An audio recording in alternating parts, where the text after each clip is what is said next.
Wewe kijana Shemtoi. Wewe Shemtoi. Yere. Naomba unifate ofisini ukanielekeze vizuri. Nani kakutuma uimbe singeli kwenye muda wa vipindi? Naona sasa shule mnaifanya kama ya bibi yenu. Unafanya tu kile unachojisikia. Muda wa vipindi wenzako wanasoma wako bize. Hivi hamuoni mwenzenu Sam? Kwa nini hamchukui mfano wa huyu kijana Sam? Yuko serious muda wote, yuko busy anajisomea. Wewe unajifanya unajua kuimba, unatia kelele, tena ni muda wa vipindi. Sio muda wa michezo huu kusema talent. Talent yenyewe iko wapi? Sauti mbaya, unatia kelele. Muda wa vipindi unaimba singeli. Mwalimu hajaimba singeli. Wewe, Maria, kaa kimya, siongei na wewe. Wewe Shemtoi, nifuate ofisini.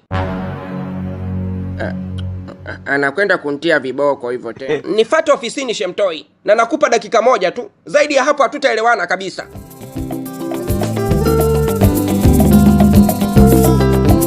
Nenda mpenzi wangu, usiogope. Na usisite kwenda kujitetea kwa sababu mimi sioni kama unakosa kivile.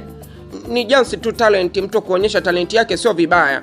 Wewe mwambie tu una kipaji na unajaribu kudumisha kipaji chako. Sidhani kama ni kosa ambalo linapaswa wewe kunyanyasika kiasi hicho. Mbosso wa kuchomelea leo kayakanyaga leo kwa madamu. Nenda kulambwa viboko kama namuona. Naye dogo kuimba ajui, analazimishaga talent tu. Mimi huwa ananiuzi, unajua sometime nashindwaga tu kumwambia kwamba dogo hujui kuimba, kaa kimya. Ni kwa vile tu sina mamlaka ya kumnyamazisha mtu darasani. Halafu anaimba kwa sauti. Sijui anatakaga